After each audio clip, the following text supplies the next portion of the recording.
Hello everyone and welcome back to UG's Net Mentor. Guys, this is class number 5th on important PYQs and MCQs on logical reasoning. इससे पहले मैं 4 class already ले चुका हूं जिसमें मैंने आपको रिसर्च एप्टीट्यूड पढ़ाया हुआ है, हायर एजुकेशन की रिवीजन करवा दी है ऑलरेडी, पीपल डेवलपमेंट एनवायरनमेंट करवा दिया है और आईसीटी करवा दी है। आज हम डिस्कस करेंगे लॉजिकल रीजनिंग के most important MCQs and PYQs with explanation. So make sure आप इस वीडियो को अंत तक देखिए ताकि आपको हर चीज अच्छे से समझ में आ जाए, अच्छे से प्रिपेयर हो जाए।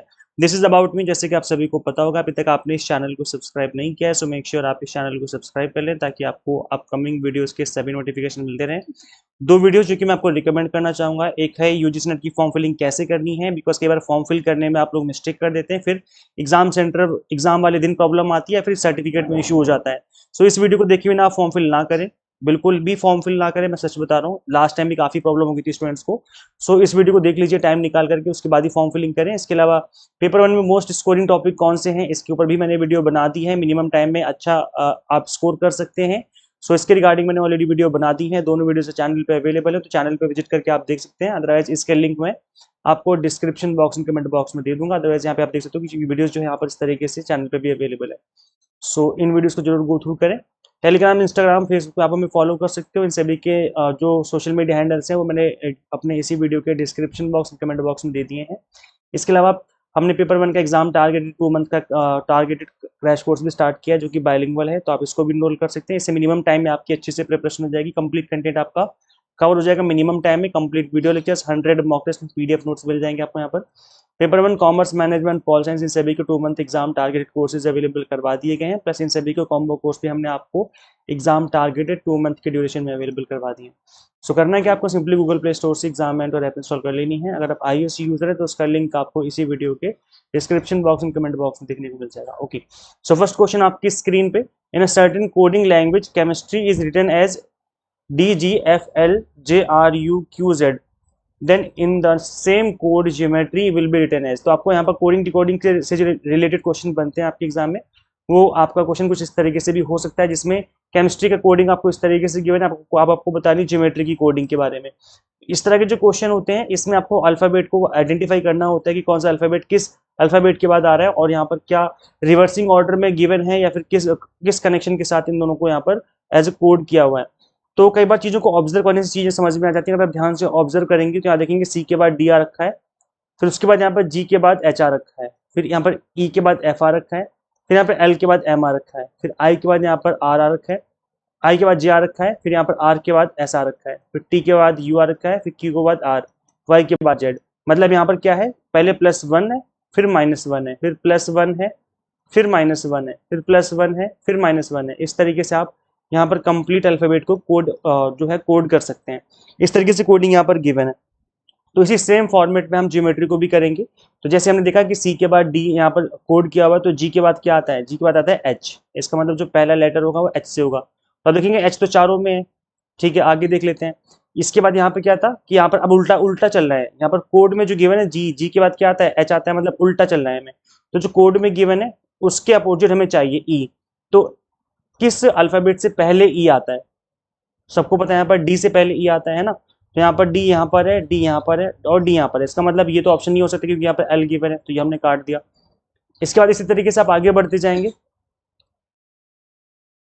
अगर आप आगे बढ़ेंगे तो यहाँ पे देखेंगे दैट इज ई के बाद क्या है, थर्ड वाले नंबर पे ई के बाद एफ है ना, तो यानी +1 किया हमने यहाँ पर। तो थर्ड देखिए यहाँ पर ओ है, तो ओ के बाद हम क्या करेंगे, ABCDEFGHIJKLMN, ओ के बाद क्या आएगा, पी आ जाएगा ना। तो कोड में यहाँ पे क्या आ जाएगा, थर्ड नंबर पे पी आ जाएगा। यहाँ पर देखिए थर्ड नंबर पे, यहाँ पे तो डी आ रखा है, तो सेकंड नंबर पे, थर्ड नंबर पे क्या आएगा, पी आएगा। तो पी यहाँ पे और पी यहाँ पे, यहाँ पर भी पी नहीं है, एल आ गया, इसका मतलब ये भी ऑप्शन नहीं हो सकता।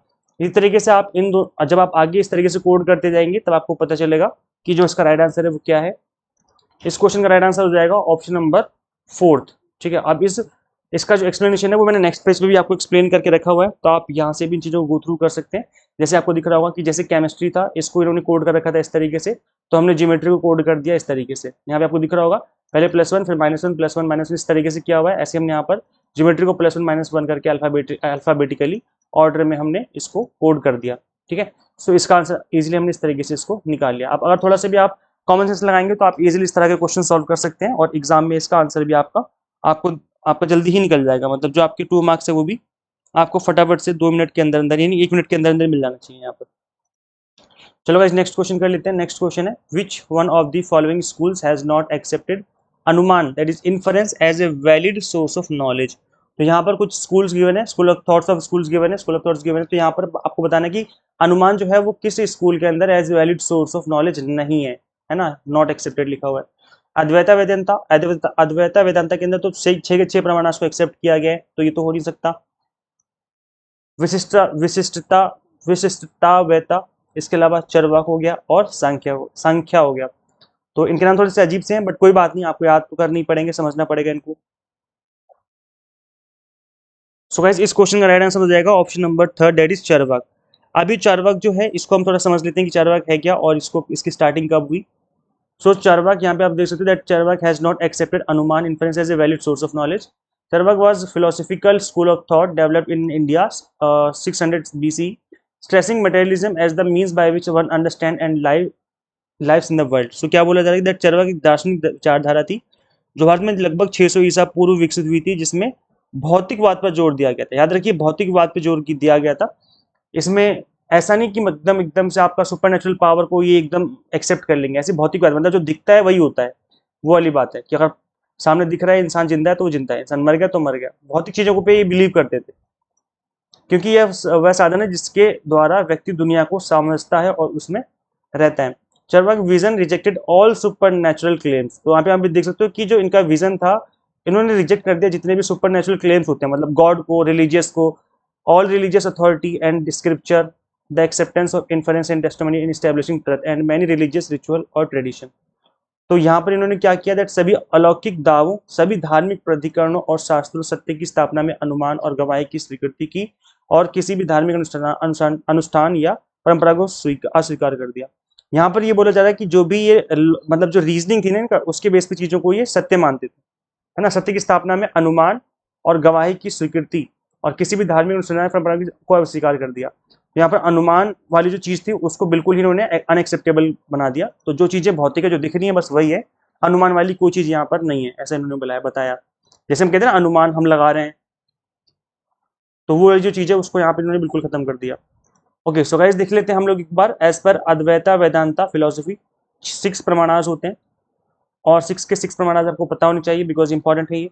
सो अद्वैता वेदांत के अंदर 6 प्रमाणास को वैलिड माना जाता है। ये कौन कौन से हैं? प्रत्यक्ष, अनुमान, उपमान, अर्थपट्टि, अनुपलब्धि एंड शब्द।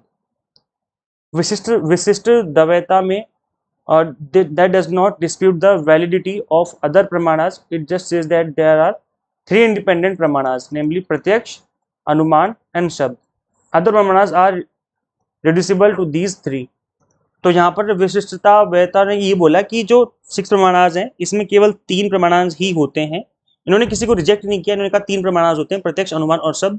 बाकी जो 3 बचे अर्थपट्टि, अनुपलब्धि और उपमान, ये तीनों जो हैं वो इसी 3 के अंदर ही पाए जाते हैं, ऐसा इन्होंने माना। तो ये चीज भी सोचने और मतलब यहाँ पे समझने वाली है कि विशिष्टता वेता के अंदर प्रत्यक्ष, अनुमान और शब्द 3 प्रमाणास ही को ही वैलिड माना गया है, बाकी जो तीनों इसके अंदर ही इंक्लूडेड है, ऐसा बोला गया है। जबकि समाख्या के अंदर क्या बोला गया है that it is an enumeration philosophy whose epistemology accept 3 of 6 प्रमाणास। इसके अंदर 3 प्रमाणास को एक्सेप्ट किया गया है और नॉलेज गेन करने के लिए। तो वो कौन कौन से हैं? प्रत्यक्ष हो गया, अनुमान हो गया एंड शब्द हो गया। तो ये भी आपको याद रखना है कि समाख्या के अंदर कौन से 3 प्रमाणास को रखा गया है, ठीक है। तो इस चीज को आपको अच्छे से याद रखना है। सांख्य एक गणना दर्शन है ना, तो इसके अंदर 3 ही को माना गया है, प्रत्यक्ष, अनुमान और शब्द। इन 3 को एक valid source of knowledge gain करने के लिए इसको इन तीनों को प्रमाणास माना गया। नेक्स्ट क्वेश्चन हम समझते हैं हम लोग। Which of the logical formal fallacy is committed in the following argument. Mister X, यहाँ पर फॉलिसी इनफॉर्मल फॉलिसी बताने की कौन सी फॉलिसी यूज की गई है। सो यहाँ पर स्टेटमेंट गिवन है, mister x used abusive language toward the child who threw a stone at his car. Since child abuse is a crime, he should be reported to the authorities। अब यहाँ पे देखो गाइस, 2 अलग अलग meaning के साथ abuse word use किया गया है। यहाँ पे बोला गया है कि मिस्टर एक्स ने abusive लैंग्वेज यूज करी है और उन्होंने बोला कि चाइल्ड अब्यूज करना क्या है, एक अपराध है, इसलिए उनको जेल होनी चाहिए, है ना, रिपोर्ट करना चाहिए। तो यहाँ पे एब्यूजिव लैंग्वेज का मतलब और चाइल्ड अब्यूज तो 2 अलग अलग बातें हो गई। चाइल्ड अब्यूज का मतलब है कि बच्चे के साथ आप कुछ गलत कर रहे हो, है ना, चाइल्ड अब्यूज हो गया। और यहाँ पे एब्यूजिव लैंग्वेज का मतलब है कि बच्चे को आपने गाली दे दी गुस्से में आकर के, तो दो अलग अलग बातें हैं ना यहाँ पर, लेकिन यहाँ पर इन्होंने सेम सेंस में इसको यूज करने की कोशिश करी है ताकि उसको एज ए रिपोर्ट किया जा सके अथॉरिटीज को। तो यहाँ पर जो पॉलिसी हुई है वो हुई है इक्विवोकेशन को, इक्विवोकेशन को लेकर के यहाँ पर, है ना, गोलमाल बात करना। तो यहाँ पर होता ही गाइज ये है कि दो वर्ड और सेम वर्ड है लेकिन मीनिंग अलग अलग है, उसको हमने दो अलग अलग सेंटेंस में यूज किया और हम उसको एज ए सेम सेंस में यूज करना चाह रहे हैं, जबकि ऐसा है नहीं, है ना, क्योंकि दोनों की मीनिंग अलग अलग है। तो तब जब ऐसा होता है तब इसको इक्विवोकेशन की बोला जाता है पॉलिसी। सो यहाँ पर आपने देखा होगा जो फॉर एब्यूज वर्ड है ना, वो दो बार यूज किया गया एब्यूजिव लैंग्वेज और चाइल्ड एब्यूज में। तो यहाँ पर जो एब्यूज वर्ड है इसको दो अलग अलग सेंस में यूज किया जा रहा है, जबकि यहाँ पर सेंस दो है, दोनों का अलग अलग बन रहा है और एक ही सेंस में यूज करने की कोशिश की जा रही है।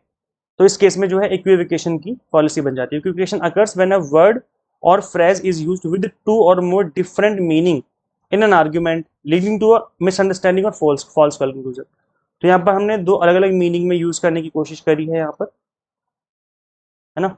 सो यहाँ पर अब्यूज वर्ड जो है वो दो अलग अलग अलग सेंस में यूज करने की कोशिश करी गई है। तो इस वजह से ये जो क्या है, ये है आपका इक्विवोकेशन पॉलिसी। ठीक है, हिंदी मीडियम वाले स्टूडेंट्स यहाँ पर पढ़ सकते हैं, मैंने हिंदी में भी लिखा हुआ है, तो वीडियो को पॉज करके आप यहाँ पे रीड आउट कर सकते हो। हैस्टी जनरलाइजेशन क्या होता है गाइस, इसको एक बार समझ लेते हैं। It is a policy that occurs when a conclusion is drawn based on insufficient evidence. तो कोई इनसफिशिएंट एविडेंस है उसके बेस पे आपने कंक्लूजन ही ड्रॉ कर दिया, इस तरह की जो पॉलिसी होती है उस केस में हम क्या करते हैं, इसको हम हैस्टी जनरलाइजेशन के नाम से जाना जाएगा। जैसे एग्जाम्पल यहाँ पर दिया हुआ है, that all bald man are angry based on the observation of a few bald man who happen to be angry. मतलब कुछ गंजे लोग, कुछ गंजे आदमी जो थे वो गुस्सा करते थे, तो हमने इसका कंक्लूजन ये निकाल दिया कि दुनिया में जितने गंजे लोग हैं सब गुस्सा करते हैं।